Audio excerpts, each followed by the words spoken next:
Creo que no exagero si digo que hoy las dos lecturas van del dinero. De lo que hablan es lisa y llanamente del dinero. Por una parte, en la carta del apóstol San Pablo a los filipenses, habla sin tapujos, sin disimulos, de esto mismo. Dice: como fiel de Cristo me alegré muchísimo de que ahora por fin pudierais expresar el interés que sentís por mí. Siempre lo habíais sentido, pero os faltaba la ocasión. Aunque ando escaso de recursos, o sea, no tengo dinero, así dicho en castellano, no lo digo por eso. Yo he aprendido a arreglarme en toda circunstancia. Sé vivir en pobreza y abundancia. Estoy entrenado para todo y en todo. La hartura y el hambre, la abundancia y la privación. Todo lo puedo en aquel que me conforta. Y luego dice: en todo caso hicisteis bien en compartir mi tribulación.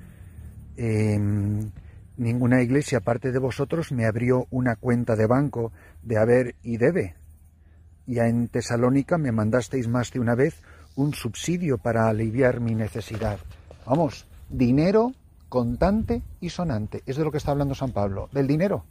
Está diciendo: yo, como apóstol de Cristo, sé vivir en pobreza y abundancia, sé arreglarme en toda circunstancia. Pero os agradezco como comunidad que os hayáis ocupado de mi sustento. Y de aquí me surge una reflexión muy espontánea como misionero. Yo os animo a que os preguntéis si os sentís responsables de vuestros obispos, de vuestros sacerdotes, de vuestros párrocos, de vuestras parroquias y de vuestros templos. Todos vosotros, la inmensa mayoría de vosotros, sabe llevar una economía, aunque sea una economía doméstica. Sabéis cuando estáis gastando luz, sabéis cuando estáis gastando agua, pero a lo mejor vais a la iglesia, las luces están encendidas, que son bastantes más, por cierto, que las que hay en tu casa.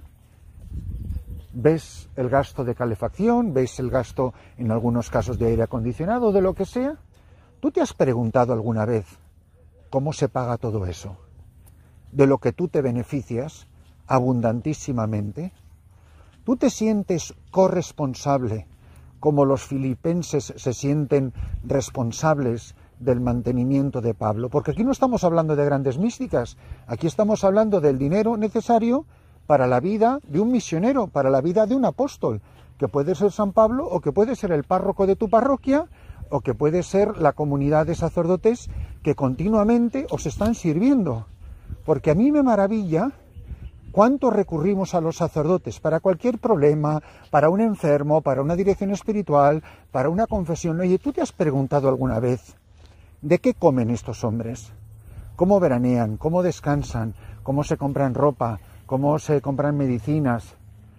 Piensa en los miles y miles de sacerdotes que viven en situaciones de extrema pobreza, que no tienen absolutamente nada, y yo vivo en medio de ellos. Y yo veo cómo viven los sacerdotes diocesanos de aquí. Y yo, cuando mando la foto de un niño que tiene una pierna hinchada: padre, dígame cuánto cuesta, le pagamos el viaje para traerle a España, dígame si necesita alguna medicina, ¿hay alguna organización? Oye, maravilloso. La gente ve la pierna de un niño de mi parroquia enferma y todo el mundo se vuelca. Y yo me quedo pensando: ¿y el pobre sacerdote que está al lado mío, que no conoce a nadie en España, que nació aquí en la selva, que no conoce a nadie que tiene dinero, que está enfermo? Yo, por ejemplo, tenía el sacerdote que estaba al lado de mi parroquia. Un día fui a visitarle, entre otras cosas porque me quería confesar. Me confesé y me di cuenta que estaba enfermo. Digo: ¿qué te pasa? Y me dice, me dice que se me han acabado las medicinas. ¿Pero cómo que se te han acabado? Sí, porque me las mandaban de Uganda, pero ya no tengo manera de comprarlo. Saqué el teléfono, le saqué una foto al bote de las medicinas, que no tengo ni la menor idea de lo que era, y cuando vino el siguiente grupo de misioneros, le trajimos a ese sacerdote las medicinas que él no se podía comprar. Yo me quedo pensando, pero en España, en todos los países de los que estaréis escuchando estas homilías, ¿vosotros cómo pensáis que viven unas monjas? Yo el otro día hará como mes y medio, estuve dando ejercicios espirituales a una comunidad africana, monjas de Uganda, religiosas de Uganda y religiosas de Sudán del Sur.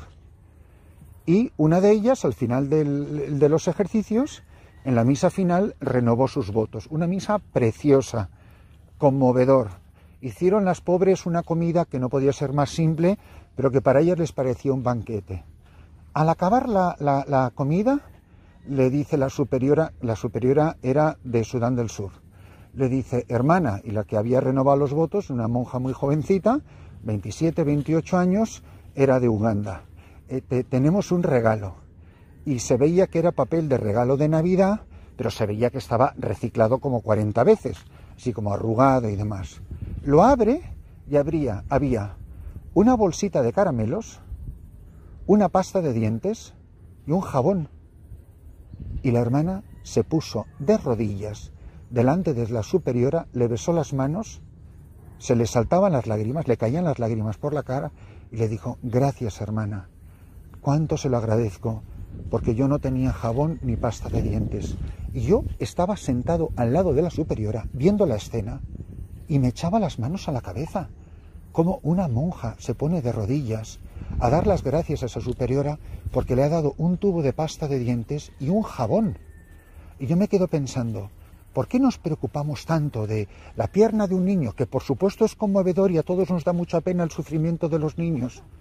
Pero vosotros os habéis preguntado cuántos miles y miles de sacerdotes y religiosas, sobre todo en países del tercer mundo, que no tienen absolutamente nada. El obispo me decía, si yo no duermo por las noches, porque yo no sé cómo voy a dar de comer a mis sacerdotes. Él no me está hablando ni de sus feligreses. El otro día estoy hablando con los seminaristas y me dicen, le digo, pero vamos a ver, ¿vosotros cómo son vuestras comidas? Dice, en temporada de patatas nos dan patatas hervidas antes de ir al colegio. Y cuando no es temporada de patatas, dice, nada, nos vamos en ayunas. Así, 6 meses al año se van al colegio en ayunas, vuelven a la 1. ¿Y qué coméis? Dice, habichuelas, judías negras, judías pintas. ¿Pero judías negras con qué? No, solo judías negras. Y por la noche, dice, judías negras. Eso es lo que comen 165 seminaristas, 166 seminaristas aquí en nuestra diócesis. Yo me quedo pensando, pero la gente se preocupa de tantas cosas, le da tanta pena, tantos sufrimientos humanos, etcétera. Yo creo que es para que nos paremos a pensar cómo estamos viviendo el cristianismo. Y si nos sentimos responsables de la manutención de nuestros misioneros, de nuestros sacerdotes, que pueden ser no los de África, pueden ser el cura de tu pueblo, que puede ser el cura de tu parroquia, que a lo mejor le faltan muchas cosas y tiene necesidad de la ayuda de sus feligreses, y a lo mejor tienes a gente que está preocupadísima por el hambre del tercer mundo, pero nadie se acuerda de su párroco. Por otra parte, pues tenemos este pasaje evangélico que nos presenta hoy la palabra de Dios. Y, oh desgracia, pues también nos habla del dinero. Lucas 16:9. En aquel tiempo decía Jesús a sus discípulos, ganaos amigos con el dinero injusto, para que cuantos falte os reciban en las moradas eternas. El que es de fiar en lo menudo, también en lo importante es de fiar. El que no es honrado en lo menudo, tampoco lo es en lo importante, es honrado. Si no fuisteis de fiar en el vil dinero, ¿quién os confiará lo que vale de veras? Si no fuisteis de fiar en lo ajeno, ¿lo vuestro quién os lo dará?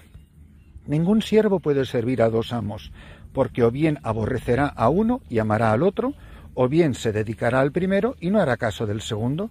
Y dice, a ver, más claro en español, no podéis servir a Dios y al dinero. ¿Oyeron esto unos fariseos amigos del dinero? Y se burlaban de él. Jesús les dijo, vosotros presumís de observantes delante de la gente, pero Dios os conoce por dentro. La arrogancia con los hombres, Dios la detesta. Qué curioso que Jesús hace un paralelismo entre el dinero y la arrogancia. Y no se puede servir a Dios y al dinero. Lo que das, te lo llevarás al cielo. Lo que te guardas, se pudrirá contigo en la tumba.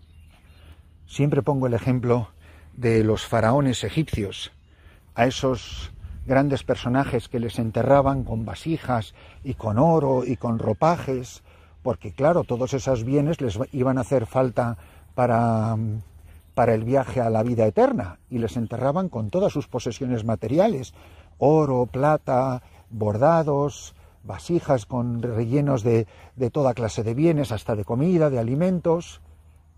3000 años después hemos abierto las tumbas, ahí estaba el cadáver hecho papilla, o lo que quedara de él, y todas las riquezas que no le habían servido para nada para ese viaje al más allá. Es que los bienes materiales no me van a servir para el viaje del más allá. Así que yo me tengo que preguntar muy seriamente si yo de verdad, con el dinero que tengo, me he puesto, no de lo que me sobra, porque cuanto más rico eres, más te sobra. No con de lo que me sobra, si yo de verdad, como decía San Pablo escribiendo a los filipenses, estoy convencido de que tengo una responsabilidad para mantener a los evangelizadores, sacerdotes, religiosas, obispos, catequistas y tanta gente laica, líbreme Dios de no incluirlos, que están evangelizando y anunciando el reino de Dios. Pues queridos hermanos, no nos volvamos tan píos y tan espirituales. ¿Tú qué estás haciendo con tu dinero?